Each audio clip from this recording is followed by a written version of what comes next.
من جئت وجلست لكي تقيم الليل، اسمع إلى الحبيب المصطفى صلى الله عليه وسلم يقول ويوصي أمته عليه الصلاة والسلام بأبي هو وأمي، قال عليكم، انظر إلى التعبير النبوي، عليكم، هذا التعبير فيه شد للأسماع وفيه شد للعقول، عليكم بقيام الليل، أي أوصيكم بقيام الليل. لمن؟ قال فإنه دأب الصالحين قبلكم. دأب الصالحين أي شعار الصالحين. كان الصالحون عندما يسأل عنهم يرفعون شعارا وهو قيام الليل. قال فإنه دأب الصالحين قبلكم أي شعارهم. واسمع إلى الحديث الثاني، النبي صلى الله عليه وسلم يقول من قام الليل، من قام رمضان. وفي الحديث الثاني قال من صام رمضان. من صام رمضان قال إيمانا واحتسابا. وفي هذا الحديث الثاني قال من قام رمضان إيمانا واحتسابا. إيمان منك أنك تؤمن أن هذا الأمر هو من عند الله، وأن الله تعالى لا يأتي إلا بالخير لعباده، فأنت تقف بين يدي ربك إيمانا منك بأن الله تعالى هو الذي أمرك بهذا. قال إيمانا واحتسابا أي احتسابا للأجر، فإن الأجر لا يعلم به إلا الواحد الديان.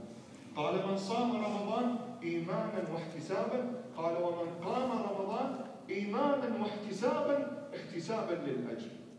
نحن قلنا في أكثر من موضع وفي أكثر من مكان لماذا قال الله تعالى إلا الصوم، إن كل عمل ابن آدم له إلا الصوم فإنه لي وأنا أجزي به.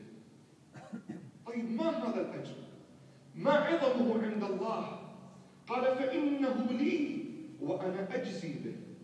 الكيل عند الله تعالى لا يعلمه إلا هو، والأجر عند الله تعالى لا يعلمه إلا هو. قال ولذلك يقول الله تعالى، يقول المفسرون قل هو الله أحد الله الصمد. من معنى الصمد وهو الذي لا يأكل ولا يشرب.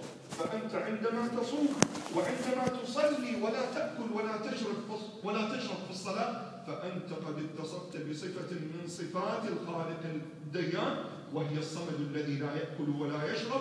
ولذلك قال فإنه لي وأنا أجزي به.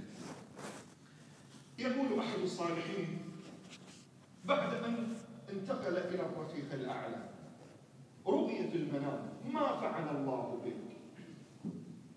سؤال وجيه يسأله الأحياء وهم بحاجة إلى معرفته، في حيرة. قال ما فعل الله بك؟ حجاب، لا نعرف ما الذي جرى بأمواتنا وإلى أين ذهبوا، ما الذي فعل الله بك؟ قال لقد ذهبت تلك العبارات وتلك الإشارات. نحن ملأنا الدنيا كلاما عبارات وإشارات. لقد ذهبت تلك العبارات وتلك الإشارات ولم يبق لنا إلا ركيعات كنا نركعها بالليل والناس نيام. فأنت عندما تركع في أنصاص الليالي هي التي تنفعك بعد موتك، نور لك بإذنه تعالى. وسنكمل في العشر إن شاء الله هذه الخواطر، وجزاكم الله